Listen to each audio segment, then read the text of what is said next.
Welcome to Standard Chartered Money Insights, a podcast series by Standard Chartered Bank that brings you market views and insights on the go. Welcome to Cut to the Chase. Today is Wednesday, the 27th of September. I'm Daniel Lam, your host for the podcast. This podcast is my last podcast before I go to the Asian Games, and I will resume doing them on the 10th of October. In the days in between, my colleagues Fook Ken Yap and Steve Bryce will be covering for me. The last training session before the games, it was game 4 of my match against a strong local Russian player. That did not go so well for me. So I lost the game after getting into unfamiliar territory.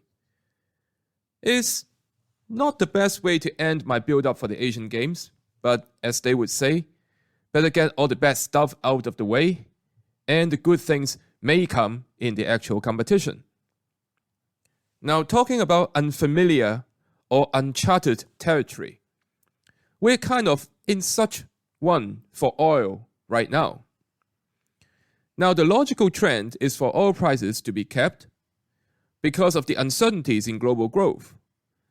Yes, the US economic data remains resilient, but the rest of the world is not so bright. And the tighter liquidity is hurting the rest of the world more versus the US, as we discussed in the podcast earlier this week. Now, however, oil prices has been strong because of the disruption in supply. While Saudi Arabia extends its oil production cut till the year end, with a possibility of extending it even further, the scope for further production cuts has not been ruled out. So, for example, Russia may be cutting its oil production next year as a concerted effort to influence the outcome of the US elections. So this is intensifying the oil market deficit and offering more support to oil. So in light of this, we raised our 3-month WTI oil price expectation to $90 per barrel. On the 12-month horizon, we expect that to trend lower towards $75 per barrel because we believe that the global crude oil consumption growth year on year is likely to decline due to slowing Euro area and Asia. Now, the risk to this thesis lies in the Chinese economy, and oil demand could improve if the economy undergoes a significant recovery in the final quarter of this year. In terms of stocks, the energy sector has been going strong. For example, the S&P 500 Energy Stock Index has been making higher highs and higher lows since June this year.